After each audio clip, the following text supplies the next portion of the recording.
मौलाना खालिद सैफुल्लाह साहब, IMCR Indian Muslims for civil rights के अगवा, राज्यसभा के पूर्व सांसद अदीब साहब, जिनकी मैं दिल से बहुत इज्जत करता हूं और उनका बुलावा अगर हो जाए तो मैं रोक नहीं पाता अपने आप को, हर इनके प्रोग्राम में मैं शामिल होने की कोशिश करता हूं। हमारे राज्यसभा के सांसद भाई नासिर हुसैन साहब, लोकसभा के सांसद इमरान मसूद साहब, MLC शहनवाज भाई, हमारे इमाम साहब और समाजवादी पार्टी के सांसद मोहिबुल्लाह साहब, AIM के हमारे MLA साहब, और मैं आप सबका हृदय से आभारी हूं। बहुत बहुत आपको दिल से शुक्रिया अदा करना चाहता हूं कि रात के इतने वक्त तक आप यहां पे मौजूद हैं।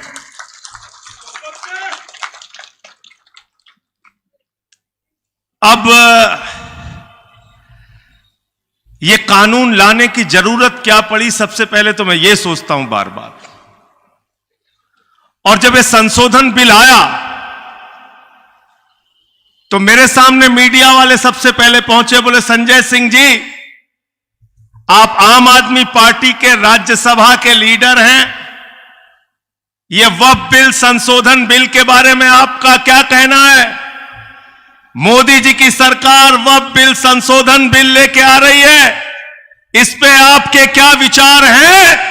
मैंने कहा ये उसी तरीके से है कि तू कौन मैं खामखा।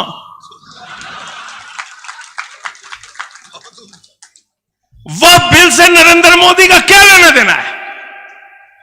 वक्फ बिल से अमित शाह का क्या लेना देना है? वक्फ बिल से भारतीय जनता पार्टी का क्या लेना देना है? और इससे बड़ा मजाक कोई नहीं हो सकता कि देश की पार्लियामेंट में मिनिस्टर कहता है मुसलमानों का भला करने के लिए ये बिल लेके आ रहा हूं। अदीब साहब, आप गए थे कि मेरा भला कर दो। इमरान मसूद बैठते हैं लोकसभा में, आप गए थे भला कराने मोदी जी से? कौन मुसलमान गया था भाई? कोई गया था मोदी जी के पास ये कहने कि हमारा भला कर दो? अरे मुसलमानों को उनकी हालत पे छोड़ दो मोदी जी, भला करना तो दूर, जैसे हैं वैसे ही रहने दो, वो सुकून से रहेंगे। कह रहे भला करने के लिए लाए, 3 तलाक का कानून लाए, कहते भला करना है मुसलमानों का।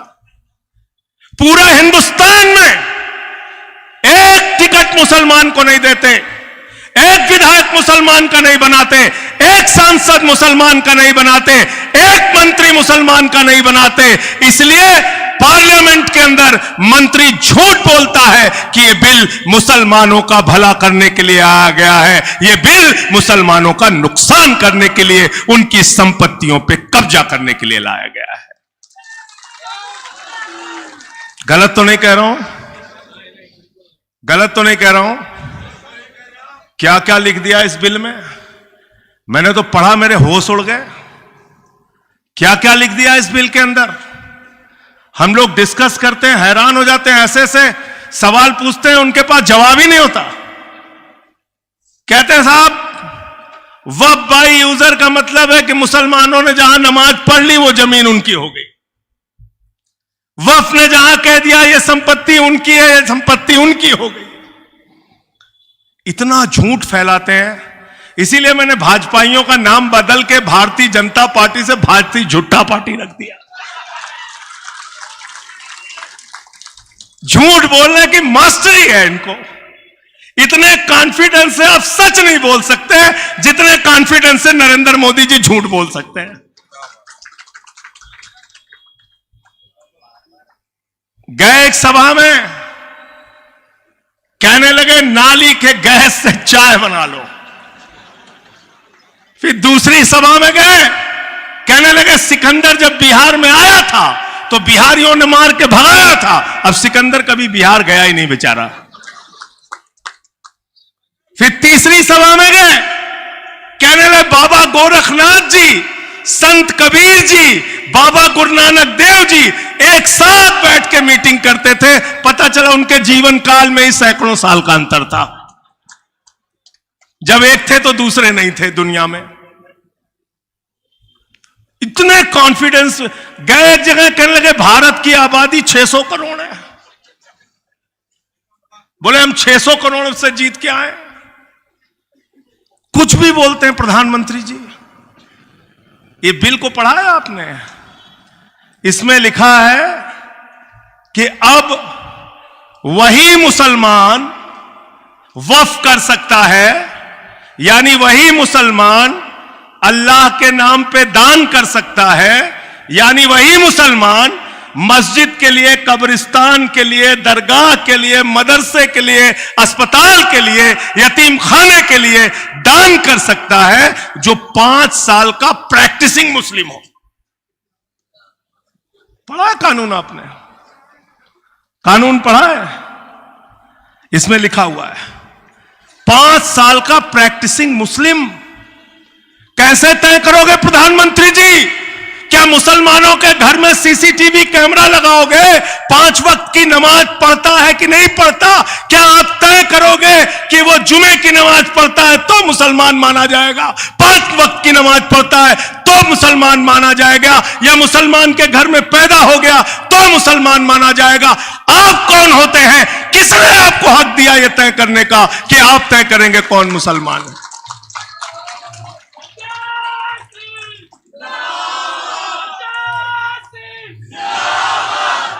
इमाम साहब हैं यहां पे, इमाम साहब हैं हमारे, मोहिबुल्लाह साहब, मुफ्ती साहब भी हैं। इमाम साहब थोड़ा मेरी तरफ देख के हंस रहे थे, बोले कि मुफ्ती साहब हैं। मुफ्ती का मतलब आप जानते हैं? एक भाजपा वाला मेरे साथ फंस गया, टीवी चैनल में बहस कर रहा था मुझसे, कहने लगा शाही इमाम ने इनके लिए फतवा दिया है, शाही इमाम ने इनके लिए फतवा दिया है। मैंने कहा ये भाजपा का बुद्धू है, इसको कुछ नहीं पता, इमाम फतवा देता ही नहीं, मुफ्ती फतवा देता है। गलत तो नहीं कह रहा इमाम साहब? सुल्तानपुर का रहने वाला हूं मैं। तो इसमें लिख दिया 5 साल का जो प्रैक्टिसिंग मुस्लिम होगा वही वक्फ कर सकता है। अब बताइए ये कैसा कानून आप लेके आ गए? दूसरी बात, वक्फ के बारे में तमाम संस्थाएं आई, उन्होंने समझाया। मुस्लिम पर्सनल लॉ बोर्ड के लोग आए, उन्होंने समझाया। हम लोगों ने भी कानून को पढ़ा। लड़ने के लिए पढ़ना पड़ता है, जरूरी है पढ़ना। आप भी पढ़िए इस बिल को, जो मौलाना साहब ने कहा, इस बिल को अक्षर सा पढ़िए, रट लीजिए क्या क्या लिखा है इसमें। तो कोई व्यक्ति अगर दान करना चाहता है, वक्फ करना चाहता है, तो वक्फ बोर्ड का इंस्पेक्टर उस जमीन की जांच करता है सबसे पहले। यह जमीन अदीब साहब की है कि नहीं है, नासिर साहब की है कि नहीं है, इमरान साहब की है कि नहीं है, और जांच करके बताता है हां यह जमीन इनकी ही है। फिर उस पर 1 साल का वक्त होता है। ये देखिए इमरान साहब ये अपनी जमीन वक्फ करना चाहते हैं, इस पर किसी को कोई आपत्ति हो तो बताओ। लोगों से आपत्ति मांगी जाती है। जब वो पास हो जाता है तो सर्वे कमिश्नर के जरिए सरकार उसको गजट करती है और कहती है ये वक्फ की संपत्ति है, और तब वो वक्फ बोर्ड के रिकॉर्ड में दर्ज होता है। मैं गलत तो नहीं कह रहा हूं? नासिर भाई आप वक्फ बोर्ड के मेंबर रहे हो, गलत तो नहीं कह रहा हूं? तो सारी प्रक्रिया का पालन हो गया। अब कह रहे हैं फिर से आपका रजिस्ट्रेशन होगा, सारे रिकॉर्ड लेके आइए। अब कोई 100 साल पहले दान करके चला गया, कोई 200 साल पहले दान कर चला गया। बहुत सारे हिंदू राजाओं ने भी दान किया है, आज भी दे रहे हैं, क्योंकि इसमें दान करने में कोई रोक नहीं है। कोई मुसलमान भी चाहे तो मंदिर के लिए दान कर सकता है, करते भी हैं। हिंदुओं ने भी दान किया है। अब आप कहां से लेके आएंगे उनका रिकॉर्ड? 3 बार सर्वे हुआ। 95 के एक्ट में लिखा गया है हर 10 साल में वक्फ की संपत्तियों का पूरे देश में सर्वे होगा, उसका रिकॉर्ड मेंटेन किया जाएगा। तो जब रिकॉर्ड पहले से ही वक्फ बोर्ड के पास है तो प्रधानमंत्री जी मुझे बताइए दोबारा रिकॉर्ड की क्या जरूरत है? इस संशोधन की कोई जरूरत नहीं है, यह झगड़ा लड़ाने का काम है। अब आप रिकॉर्ड नहीं दे पाओगे तो वहां पे बुलडोजर पहुंच जाएगा। ये बुलडोजर बहुत बेवफा है, इससे सावधान रहना। मुसलमान के घर में चले हिंदू खुश हो, हिंदू के घर में चले मुसलमान खुश हो, यह नहीं होना चाहिए। क्योंकि मैंने तो देखा है छतरपुर में मुसलमानों के घर में चला, नोएडा में त्यागी जी के घर चला, अयोध्या में हिंदुओं के घर पे चला, काशी कॉरिडोर के नाम पे काशी में चला, कई मंदिरों को तोड़ डाला। और इसलिए आज बहुत अच्छी बात कही मुस्लिम पर्सनल बोर्ड के अध्यक्ष ने, यह लड़ाई हमें लड़नी तो है, लेकिन यह लड़ाई कानून के दायरे में रह के लड़नी है और सबको एक साथ लेकर लड़नी है। इसलिए मैं एक विनती आप सबसे करूंगा, आज के बाद जितनी भी सभाएं हों उसमें आपकी तरफ से एक ही अपील होनी चाहिए, इस मुल्क के 144 करोड़ लोगों की जिम्मेदारी है बाबा साहब डॉक्टर भीमराव अंबेडकर के संविधान को बचाने की, भारत के कानून को बचाने की, भारत के आईन को बचाने की। और सबसे अपील कीजिए, और अदीब साहब जिस दिन आदेश दे देंगे जो सभा आप कहेंगे मैं कराऊंगा, सिर्फ मंच पे मुसलमान होंगे, बाकी आगे सारे हिंदू और दूसरी बिरादरी के लोग बैठेंगे आपकी लड़ाई में। कोई मत सोचिएगा कि ये सिर्फ मुसलमानों की लड़ाई है। ये सबकी संपत्ति कब्जा कर लेंगे। आज मुसलमानों की करेंगे, कर गुरुद्वारा की जमीन कब्जा करेंगे, फिर मंदिरों की जमीन कब्जा करेंगे, फिर चर्चों की जमीन कब्जा करेंगे, सिखों की, ईसाइयों की, हिंदुओं की, मुसलमानों की, सबकी जमीन कब्जा करेंगे। अभी तो शुरुआत है, अगर इनको अभी नहीं रोका तो आने वाले दिनों में सभी धर्म के लोगों को चोट पहुंचाई जाएगी, उनके जमीनों पर कब्जा किया जाएगा। इसलिए इस लड़ाई को हमें बड़ा बनाना है, छोटा नहीं बनाना है। आपने सबसे मुलाकात की है और मुलाकात कीजिए, गुरुद्वारा कमेटी के लोगों से मिलिए, चर्च कमेटी के लोगों से मिलिए, मंदिरों की कमेटियों के लोगों से भी मिलिए, हिंदू संस्थाओं से भी लोगों से, उनमें भी बहुत सारे सेकुलर लोग हैं। और मैं आपको बता दूं, ये जो ऐसे नकली बहस चलाते रहते हैं ये लोग, ये वो मुल्क है जो मोहब्बत की बुनियाद पे आगे बढ़ेगा। हिंदुस्तान धर्मनिरपेक्षता को मानने वाला देश है, गांधी का देश है, गौतम बुद्ध का देश है, नानक का देश है, अशफाकुल्लाह का देश है। यह मुल्क मोहब्बत की बुनियाद पे आगे बढ़ेगा, यह नफरत की बुनियाद पे आगे नहीं बढ़ेगा। जो लोग नफरत फैलाने का काम करेंगे उनको मिलकर रोकने का काम हम सब करेंगे, एक साथ मिलकर करेंगे।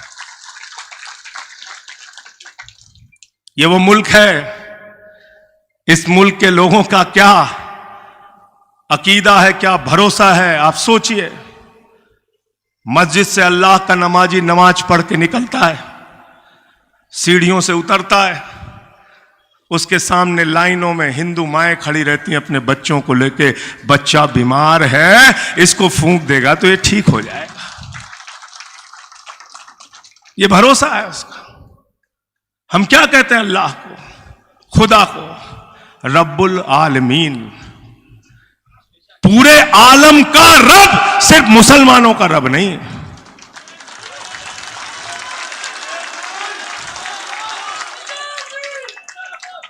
और क्या कहते हैं हजरत मोहम्मद साहब सल्लल्लाहु अलैहि वसल्लम को, क्या कहते हैं अल्लाह के नबी को? कहते हैं रहमतुल आलमीन, पूरे आलम पर रहमत करने वाला, सिर्फ मुसलमानों पर रहमत करने वाला नहीं। और हम जिस धर्म को मानते हैं, हिंदू धर्म, जब हम अपनी पूजा खत्म करते हैं तो हम प्रार्थना करते हैं प्रभु से, धर्म की जय हो, अधर्म का नाश हो, प्राणियों में सद्भावना हो, विश्व का कल्याण हो। हमारी कामना विश्व के कल्याण की है, नफरत तो कहीं आता ही नहीं। तो कानून के दायरे में मिलकर लड़ेंगे इसको, कानून के दायरे में लड़ेंगे। क्या कह रहे हैं? कह रहे हैं सारी पावर कलेक्टर को दे दी जाएगी, कोई विवाद होगा तो कलेक्टर तय करेगा। मैंने कहा भैया कलेक्टर कैसे तय करेगा? अरे बोले कलेक्टर के पास तहसीलदार होते हैं, नायब तहसीलदार होते हैं, लेखपाल होते हैं, इतने अधिकारी होते हैं, पुलिस वाले होते हैं। हमने कहा सब के सब ज्यादातर चोर होते हैं। गलत तो नहीं कह रहा हूं? सरकार के इशारे पे नाचने वाली कठपुतली होते नहीं होते हैं? मैं तो अपने अनुभव से कह रहा हूं होते हैं। मैंने एक बार बोल दिया, उत्तर प्रदेश में एक दिन में 9 FIR 9 जिले में मेरे खिलाफ हुई, बाबा जी के राज में 23 मुकदमा किया बाबा जी ने मेरे खिलाफ। उनसे बचा रह गया। पार्लियामेंट में जब भी आपकी आवाज उठाई, जब भी जनता के लिए लड़ाई लड़ी, मुझे पकड़ के बाहर कर देते थे। मैं उसी पार्लियामेंट में 5-5 दिन, एक नासिर भाई जानते हैं, 10-10 दिन में पार्लियामेंट में मैंने रातें गुजारी हैं। 56 बार मैं बेल में गया। मुझे 6 साल के लिए मैं सांसद बना था। मणिपुर का मैंने मुद्दा उठाया, मुझे 11 महीने तक, मैं समझता हूं सबसे लंबी अवधि तक किसी सांसद को अगर सस्पेंड रखा गया तो मुझे रखा गया। 11 महीने तक मुझे पकड़ के जेल में डाल दिया, तिहाड़ के अंदर। क्यों डाल दिया? क्योंकि मोदी जी इतनी दूर थे जितनी दूर कैमरा है। मैंने नारा लगा दिया, मोदी अडानी भाई भाई, देश बेच के खाई मलाई। कहने लगे बहुत बोलता है, इसको जेल में डालो।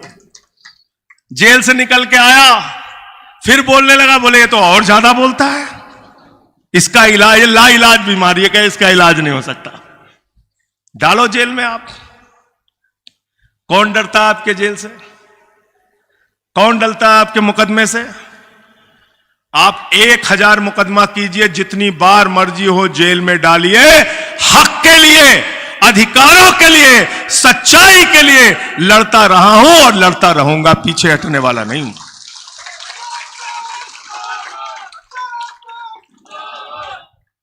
और क्या कहते हैं ये लोग? कहते हैं भाई अगर सच्चर कमेटी की एक रिपोर्ट आई है, उस रिपोर्ट में लिखा है कि वक्फ की संपत्तियों का अगर सही से इस्तेमाल किया जाए तो 12,000 करोड़ की आमदनी हर साल वक्फ बोर्ड को हो सकती है। तो मैंने कहा कैसे हो सकती है? वक्फ में क्या है? मस्जिद है, कब्रिस्तान है। तो मस्जिद में इमाम साहब कहेंगे कि जोहर की नमाज का इतना टिकट लगेगा, ऐशा की नमाज का इतना लगेगा, मगरिब की नमाज, टिकट लगाएंगे इमाम साहब? नहीं लगा सकते। कब्रिस्तान में जो जिनको दफन किया गया उनसे क्या बोलेंगे? निकलो भाई, आप पैसा दो, हमें आमदनी करनी है, पैसा चाहिए, पैसा दो। कहां से 12,000 करोड़ रुपए आमदनी हो जाएगी? बहुत परेशान थे, बोले 12,000 करोड़ की आमदनी हो जाएगी। सच्चर कमेटी ने लिखा है 12,000 करोड़ की आमदनी हो जाएगी। मैंने जिम्मेदारी के साथ उनको सुझाव दिया, हमारे साथी यहां पे मौजूद थे। मैंने कहा ज्यादा मेहनत मत करिए नरेंद्र मोदी जी, नीरव मोदी को पकड़ के लाइए, 20,000 करोड़ उससे वसूलिए, 12,000 करोड़ वक्फ वालों को दीजिए, 8,000 करोड़ आप लेके जाइए। गलत तो नहीं कह रहा? तुम्हारा एक चोर काफी है वक्फ बोर्ड की संपत्तियों का घाटा पूरा करने के लिए। मैंने मान लिया 12,000 करोड़, चलो। वैसे तो मैं नहीं मानता कि 12,000 करोड़ कमा सकते हैं वक्फ बोर्ड के लोग, लेकिन अगर मोदी जी कह रहे हैं मैं मान लेता हूं 12,000 करोड़, पकड़ के लाओ नीरव मोदी को। फिर क्या कहते हैं? कहते साहब सच्चर कमेटी की रिपोर्ट में बदलाव के लिखा गया, ये लिखा गया, वो लिखा गया। आज मैं चाहूंगा आप लोग ध्यान से सुनिएगा। सच्चर कमेटी की रिपोर्ट में क्या लिखा गया, इसको थोड़ा आप लोगों को जानना बहुत जरूरी है। सच्चर कमेटी की रिपोर्ट में लिखा गया, जो अपने फायदे की चीज है वो पढ़ती है सरकार।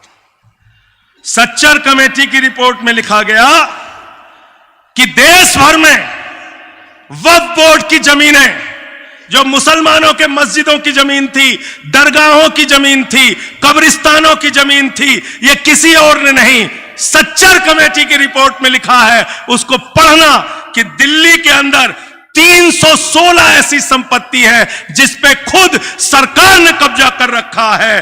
राजस्थान में 60 संपत्ति ऐसी है जिस पे सरकार ने कब्जा कर रखा है। कर्नाटक में 42 संपत्ति ऐसी है जिस पे सरकार ने कब्जा कर रखा है। मध्य प्रदेश में 53 संपत्ति ऐसी है जिस पे सरकार ने कब्जा कर रखा है। उत्तर प्रदेश में 60 संपत्ति है, उड़ीसा में 53 संपत्ति है। यह सच्चर कमेटी की रिपोर्ट में लिखा है। और अगर संजय सिंह झूठ बोल रहे हैं तो मेरा कॉलर पकड़ लेना, मैं बिल्कुल सच्चाई की बात कह रहा हूं। सच्चर कमेटी में लिखा हुआ है कि ये जमीनें वक्फ की जमीनें थी, इसको सरकार ने कब्जा कर रखा है। मैं कहना चाहता हूं मोदी जी, अगर आप मुसलमानों का भला करना चाहते हैं तो ये सरकारी कब्जा वक्फ की जमीनों से हटवा दो। अदीब साहब इसके लिए तैयार है ना? खाली एक बदलाव के लिए मैं तैयार हूं। एक बदलाव अगर मोदी जी करना चाहें तो इस देश का सारा मुसलमान उनके साथ खड़ा होगा, हिंदू भी खड़ा होगा, सिख ईसाई भी खड़ा होगा, और ये मान लेगा कि धर्मनिरपेक्षता में हमारे प्रधानमंत्री का यकीन है। सरकार ने जो वक्फ बोर्ड की जमीनें कब्जा की है उसको खाली करा दो। गलत तो नहीं कह रहा भाई? इसके अलावा आज आप लोगों को आगे लड़ाई को कैसे लेके जाना है उसके तौर तरीके आप तय करेंगे, लेकिन इसके साथ साथ जो पार्लियामेंट की लड़ाई है, जो संसद की लड़ाई है, वो बहुत जरूरी है। पिछली जेपीसी 10 साल चली, लेकिन इस बार की जेपीसी ज्यादा नहीं चलेगी। वो बहुत जल्दबाजी में है कि जेपीसी की रिपोर्ट पूरी हो जाए और उसको तुरंत सदन के अंदर लाया जाए। इसमें 3 खिलाड़ी बहुत मजबूत हैं और 3 खिलाड़ी सबसे अहम हैं। नंबर 1, तेलुगु देशम पार्टी के चंद्रा बाबू। नंबर 1, तेलुगु देशम पार्टी के। नंबर 2, जेडीयू के नीतीश कुमार। नंबर 3, एलजेपी के चिराग पासवान। ये 3 प्लेयर सबसे ज्यादा महत्वपूर्ण हैं। इन तीनों से अगर हम लोग बातचीत कर लें और ये कहें कि एक बड़ी साजिश है देश के अंदर देश का माहौल खराब करने की, ये बड़ी साजिश है, आज मुसलमानों की जमीनें कब्जा करके आगे सिखों, ईसाइयों और हिंदुओं की भी जमीनें कब्जा की जाएंगी, क्योंकि जमीनें कब्जा करना इनका मकसद है, इनका उद्देश्य है। और उसके पीछे की वजह है कि इन्होंने किसानों की जमीनों को कब्जा करने का काम किया, कब्जा करने की कोशिश की। और ठीक कहा मौलाना साहब ने, जब वो किसानों का आंदोलन चल रहा था, ठीक कहा अदीब साहब ने, जब वो किसानों का आंदोलन चल रहा था तो हम लोगों को और ताकत से उनका साथ देना चाहिए था। आज मैं आपसे कह के जा रहा हूं, देश में किसी के भी ऊपर जुल्म और जाति हो, आप लोग आगे निकलिए और उनके साथ खड़े होइए। उनकी लड़ाई में आप खड़े होइए, आपकी लड़ाई में वो खड़े होंगे। तो इन तीनों लोगों को मनाना पड़ेगा। और मैं अनुरोध करता हूं चंद्रबाबू नायडू जी से, इस सभा के माध्यम से हाथ जोड़कर विनती करता हूं उनसे, मैं प्रार्थना करता हूं, आज वक्त है, समय है सच्चाई के रास्ते पर आगे बढ़ने का। आज वक्त है, आज देश के अंदर धर्मनिरपेक्षता के झंडे को मजबूती से पकड़ने का। नायडू साहब आइए और इस बिल का विरोध कीजिए। नीतीश कुमार जी से भी यही अपील है और चिराग पासवान से भी यही अपील है। और बात मुसलमानों के वफादारी उनकी देशभक्ति पे उठाई जाती है। अदीब साहब ने कहा, जब भी ये बोलते हैं मुझे तकलीफ होती है। किसको छोड़ा इन्होंने? हम लोगों को अर्बन नक्सल कहते नहीं कहते। हमारे सिख भाइयों को खालिस्तानी कहते हैं, आतंकवादी कहते हैं, पाकिस्तानी कहते हैं। किसको छोड़ा इन्होंने? हमको भाजपाइयों से कोई देशभक्ति का प्रमाण पत्र नहीं चाहिए। हम देशभक्त थे, देशभक्त हैं और देशभक्त के तौर पे ही मरेंगे। तुमसे कोई प्रमाण पत्र चाहिए ही नहीं हमें। यहां पसमानदा की भी बात हुई, 2-3 मिनट आपका और लूंगा बस। पसमानदा की भी बात हुई। मैं ये चाहता हूं जिसकी तरफ से जो मांग उठ रही है उनसे बातचीत कीजिए, उनको समझाइए और उनको अपनी लड़ाई के साथ जोड़िए। हमको किसी को भी अपने से दूर नहीं करना है। मैं हाथ जोड़ के आपसे विनती कर रहा हूं, उनको भी साथ में लेके आइए। एक और भ्रम फैलाया जाता है। क्या भ्रम फैलाया जाता है? कहते हैं ट्रिब्यूनल का जो फैसला आ गया वो अंतिम फैसला है। वक्फ बोर्ड जिसकी चाहे जमीन कब्जा कर ले और उसके बाद उसका ट्रिब्यूनल जो फैसला दे देता है वो अंतिम फैसला होता है। ऐसा नहीं है। 19 ट्रिब्यूनल इस देश के अंदर है और सब पर वही नियम लागू होता है जो वक्फ के ट्रिब्यूनल पे लागू होता है। और सबसे मजेदार बात और अंतिम बात कह के मैं अपनी बात खत्म करूंगा। एक ट्रिब्यूनल है NCLT tribunal, national company law tribunal. ये क्या करता है मालूम है आपको? ये माल बनाता है बीजेपी के लिए। कितना माल बनाया पता है? पार्लियामेंट की मेरी स्पीच उठा के देखिएगा। 43 कंपनियों का, आपके लिए 12,000 करोड़ खोज रहे हैं ना मोदी जी, उनको बता देना संजय सिंह हिसाब दे के गए थे। 43 कंपनियों का 3,53,000 करोड़ रुपए इसी NCLT ने माफ किया है। किसने माफ किया है? NCLT ने 3,53,000 करोड़ रुपए 43 कंपनियों का माफ किया है। अरे 3,53,000 करोड़ नहीं, 53,000 करोड़ ही वक्फ बोर्ड को दे दोगे, पूरी जिंदगी वक्फ बोर्ड अपने आप चल सकता है। इसलिए साथियों, वफादारी की बात, सच्चाई की बात जो करते हैं उनके लिए मैं चंद लाइनें कहना चाहता हूं कि पहले यह तय करो कि वफादार कौन है। पहले यह तय करो कि वफादार कौन है। यह वक्त खुद बताएगा कि गद्दार कौन है। यह वक्त खुद बताएगा कि गद्दार कौन है। और अंत में इन्हीं लाइनों के साथ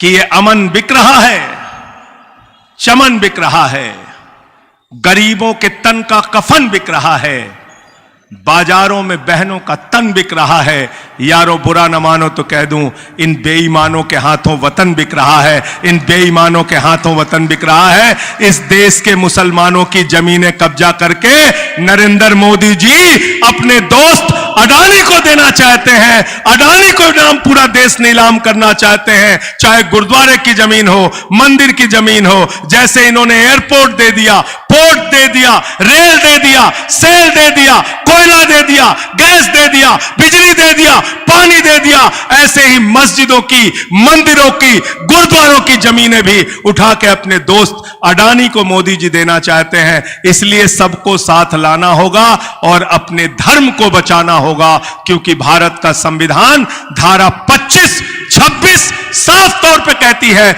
हमें अपने धर्म के हिसाब से पूजा करने की, उपासना करने की, इबादत करने की, प्रार्थना करने की पूरी छूट है। हमें अपने धर्म के हिसाब से अपने संपत्तियों की रक्षा करने की पूरी छूट है। बहुत बहुत शुक्रिया, बहुत बहुत धन्यवाद। इंकलाब।